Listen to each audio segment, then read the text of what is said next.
আসসালামু আলাইকুম রহমতুল্লাহি বারকাতুহু। কেন হ্যাঁ ভোট দেবেন? গণভোটে কেন হ্যাঁ ভোট দেবেন? এই ভিডিওটি বাংলাদেশের সেই সকল মানুষদের জন্য যারা সরাসরি কোনো রাজনীতির সাথে জড়িত নয়। বাংলাদেশের সেই সমস্ত মানুষ যারা সরাসরি রাজনীতির সাথে জড়িত নয় কিন্তু বাংলাদেশে বসবাস করছেন, করেন, আপনার আত্মীয় স্বজন আছে, আপনার সন্তানরা বাংলাদেশে আছে, তাদের জন্য একটা সুন্দর বাংলাদেশ গড়ার লক্ষ্যে গণভোটে হ্যাঁ ভোট দেবেন, কেন দেবেন সেই বিষয়ে আপনাদেরকে অল্প কিছু কথা বলবো। প্রথম ব্যাপার হলো, একজন ব্যক্তি সারা জীবন প্রধানমন্ত্রী থাকতে চায় বাংলাদেশে, সেইটা পরিবর্তন করে একজন ব্যক্তি সর্বোচ্চ 10 বছর প্রধানমন্ত্রী থাকতে পারবে এমন একটা বিধান সংবিধানে যুক্ত করা হচ্ছে। এর পক্ষে এটা তখনই পাস হবে, এখনো পুরোপুরি পাস হয়নি। এটি তখনই বাস্তবায়ন হবে যখন আপনি গণভোটে হ্যাঁ ভোট দেবেন। তাই আপনার কাছে আমরা হ্যাঁ ভোট চাচ্ছি। এরপরে সংসদে সকল রাজনৈতিক দলের অংশগ্রহণ নিশ্চিত করতে 100 সিটে পিআর পদ্ধতি বাস্তবায়ন করা হচ্ছে। অর্থাৎ এখন সংসদে আসন থাকবে 400, আগে ছিল 300, এখন থাকবে 400। 300 আসনে আগের মতোই নির্বাচন হবে, আর বাকি 100 সিট হবে হলো পিআর পদ্ধতির মাধ্যমে। এটা একটা ভালো আইন, এটা একটা ভালো সুন্দর একটা আইন। এই আইনের পক্ষে আপনার হ্যাঁ ভোট লাগবে, তাহলে সংসদে সকলের পক্ষে কথা বলার ভয়েস সংসদে থাকবে। এটা খুবই ভালো জিনিস। তাই আপনার কাছে আমরা হ্যাঁ ভোট চাচ্ছি। এরপরে দেখুন, আমাদের ইউনিয়ন পরিষদ নির্বাচনে, এরপরে পৌরসভা নির্বাচনগুলোতে দলীয় প্রতীক দিয়ে নির্বাচন করে। দেখা যায় একজন সরকার আছে, তো সেই সরকারের যে লোকগুলো ইউনিয়ন নির্বাচন বা উপজেলা বা পৌরসভার নির্বাচনে অংশগ্রহণ করে, সেখানে তারা দলীয় মার্কা পায়। তো দলীয় মার্কা পাওয়ার ফলে নির্বাচনটা ওখানেই মাঠে মারা যায়। কারণ জানে যে সরকার এখন এর মার্কায় উপজেলা নির্বাচনেও দাঁড়াইছে, ইউনিয়ন পরিষদেও দাঁড়াইছে। মানুষ বুঝে ফেলে যে এখন ক্ষমতা প্রয়োগ করে নির্বাচিত হবে।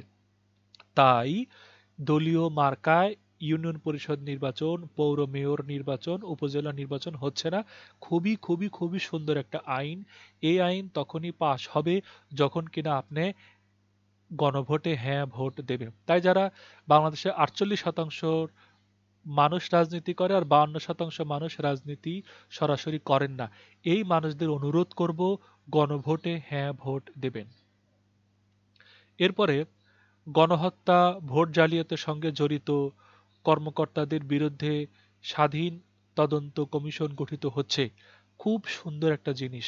এখানে আপনার হ্যাঁ ভোট দরকার, আপনি হ্যাঁ ভোট দিলে এত সুন্দর জিনিস বাস্তবায়ন হবে।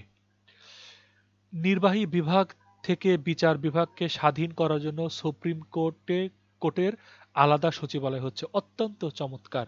বাংলাদেশের আমলাতন্ত্রের জটিলতা তো আপনারা সবাই দেখেছেন, জেনেছেন।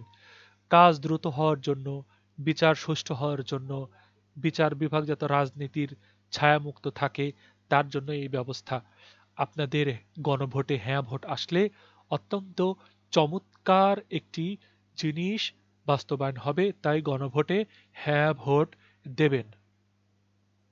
তারপরে সুপ্রিম কোর্টের বিচারক নিয়োগে প্রধান বিচারপতির নেতৃত্বে একটি স্বাধীন বিচার বিভাগীয় নিয়োগ কমিশন, জুডিশিয়াল অ্যাপয়েন্টমেন্টস কমিশন অর্থাৎ জেএসি গঠিত হচ্ছে। চমৎকার জিনিস। যারা আইনের সাথে সম্পৃক্ত মানুষজন রয়েছেন, যারা বিভিন্ন ঘটনার সাথে সম্পৃক্ত রয়েছেন, যারা বিচার প্রার্থী, তাদের কাছে এটা দারুণ একটা সুন্দর একটা জিনিস বাস্তবায়ন হবে যদি গণভোটে আপনি হ্যাঁ ভোট দেন। এরপরে হাইকোর্টে পঞ্চদশ সংশোধনী বাতিল পর গুরুত্বপূর্ণ কিছু প্রভিশনের ক্ষেত্রে সংবিধানে গণভোটের বিধান ফিরে এসেছে। মাশাআল্লাহ। শেখ হাসিনা গণভোটকেই চিরতরে কবর দিয়ে গিয়েছিল, যেখানে শহীদ প্রেসিডেন্ট জিয়াউর রহমান গণভোট দিয়ে একটা সুন্দর জিনিস বের করেছিলেন, গণভোট। গণভোট হচ্ছে আইন পাশের ক্ষেত্রে সরাসরি জনগণের কাছে জানতে চাওয়া যে এই আইন পাশ করব কিনা। কত ভালো একটা জিনিস। সেখানে শেখ হাসিনা গণভোট কবর দিয়ে কি করত? এমপিদের মাধ্যমে আইন পাস করত, যা ছিল আসলে জুলুম। এই জন্য আপনাদের সবাইকে ধন্যবাদ। গুরুত্বপূর্ণ আন্তর্জাতিক চুক্তির অনুমোদন, সংশোধন ইত্যাদি সংসদের উচ্চকক্ষ ও নিম্নকক্ষ উভয় থেকে পাশ করিয়ে নিতে হবে। কোনরূপ আলোচনা না করেই, জনগণকে না জানিয়েই হাসিনার মতো ট্রানজিট দিয়ে দিতে পারবে না আর কেউ। হিজরেল থেকে পেগাসাস কিনে ফেলতে পারবে না আর কেউ। দেশবিরোধী আদানি চুক্তি আর কেউ করতে পারবে না। তার জন্য কি করতে হবে? এই যে বর্তমান গণভোটে হ্যাঁ ভোট না ভোট আসছে, আপনাদের সবার কাছে অনুরোধ থাকবে ভাই, আপনারা দয়া করে সকলেই ভোট দিতে আসবেন প্রথমত, এবং প্রথমত গণভোটে হ্যাঁ ভোট দিবেন। তাহলে এই যে সুন্দর একটা জিনিস, একটা সরকার কোন দেশের সাথে কি চুক্তি করলো না করলো সব জনগণ দেখতে পাচ্ছে, দেখতে পাবে। এটা খুব সুন্দর একটা ভালো জিনিস। এটা তখনই বাস্তবায়ন হবে যখন আপনি গণভোটে হ্যাঁ ভোট দেবেন। এর আগে ৭০ অনুচ্ছেদ পরিবর্তন হচ্ছে। এতে অর্থ তহবিল ও আস্থা ভোট ছাড়া অন্য যে কোনো বিষয় সংসদ সদস্যরা দলের বিপক্ষে ভোট দিতে পারবেন। এর আগে কি ছিল ভাই জানেন? শেখ হাসিনা বলতো, এই এটা হ্যাঁ, এই বিষয়ে হ্যাঁ বলো। সব কুকুরের ছানারা বলতো হ্যাঁ হ্যাঁ হ্যাঁ হ্যাঁ হ্যাঁ। কিন্তু সামনে ধরেন যে প্রধানমন্ত্রী হবে, তার দলের ও যেটা কথা শেষ করতে পারলাম না।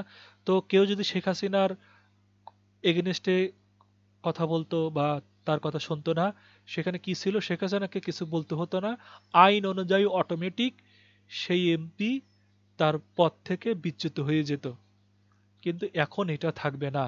এখন ধরে নেন যে বিএনপির একজন এমপি, তা সে প্রধানমন্ত্রী তারেক রহমানের কোন একটা কথা একদমই অযৌক্তিক বা দেশবিরোধী মনে হচ্ছে তার কাছে। সে চাইলে তারেক রহমানের এগেনস্টে এটার মানে প্রতিবাদ জানাতে পারবে বা দ্বিমত প্রকাশ করতে পারবে। এ প্রতিবাদ জানানো বা দ্বিমত প্রকাশ করার ক্ষেত্রে তার পদ থেকে সে বিচ্যুত হবে না, তার এমপি পদ ঠিক থাকবে। আগে এটা ছিল না। কত সুন্দর একটা জিনিস। আপনারা দয়া করে গণভোটের মাধ্যমে হ্যাঁ ভোট দিয়ে একটা সুন্দর রাজনৈতিক পরিবেশ সৃষ্টি করতে সকলে ভোট দিতে আসবেন এবং গণভোটে হ্যাঁ ভোট দেবেন। তারপরে সংসদে বিরোধী দলের গুরুত্ব বৃদ্ধি করা হয়েছে। এখন থেকে ডেপুটি স্পিকার পদে বিরোধী দল থেকে মনোনয়ন হবে।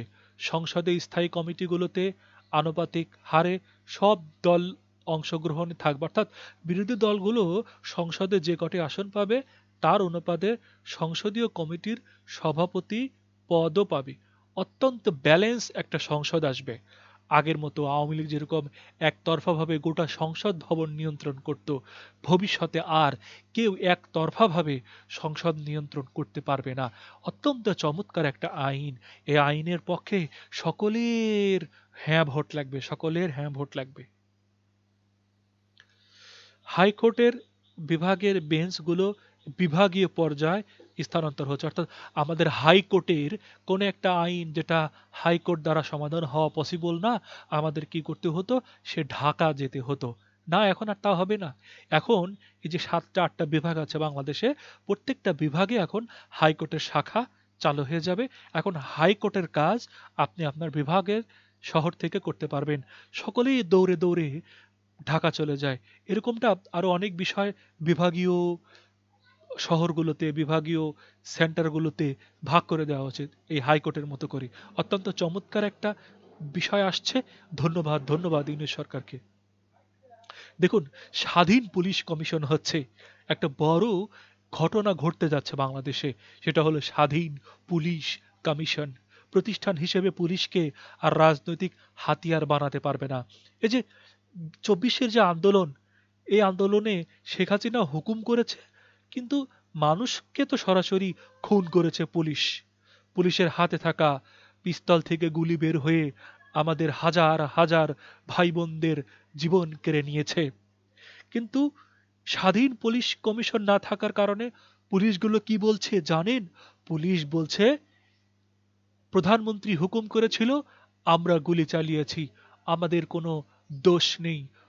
এই সকল দোষ প্রধানমন্ত্রীর, কারণ তিনি হুকুমদাতা আর আমরা হলাম সরকারি চাকরিজীবী, সরকারের হুকুম মান্য করার জন্য আমরা সব সময় এই বসেই থাকি।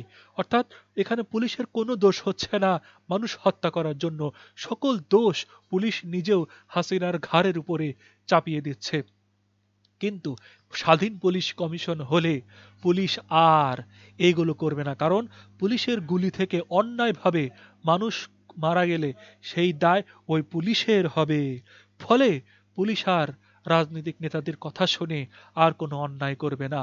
দারুণ হচ্ছে, পুলিশ অন্যায় করলে পুলিশের বিচার হবে, আর আগে পুলিশ অন্যায় করলে হুকুমদাতার উপরে সে দোষ গিয়ে পড়তো।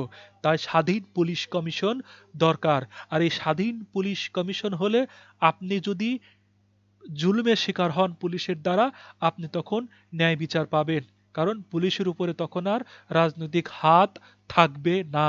তাই স্বাধীন পুলিশ কমিশন বাস্তবায়ন হতে অবশ্যই ভোট দিতে আসবেন এবং গণভোটে হ্যাঁ ভোট দেবেন। তাহলে পুলিশ স্বাধীন হয়ে যাবে, পুলিশের দোষ পুলিশ বহন করবে, পুলিশের দোষ আর কোনো রাজনৈতিক দল বহন করবে না। ফলে পুলিশ বিপদে পড়ে যাবে, পুলিশ তখন সোজা হয়ে সিরাতুল মুস্তাকিমের মতো সোজা রাস্তায় চলতে বাধ্য হবে। এই ছিল অল্প কিছু বিষয়। এরকম 84টা ভালো ভালো বিষয় নিয়ে সংবিধান সংস্কার হতে যাচ্ছে। এই সংবিধানের পক্ষে দয়া করে আপনারা সকলেই গণভোট, প্রথমত ভোট দিতে আসবেন, এরপরে যার যা খুশি রাজনৈতিক দলে ভোট দিবেন।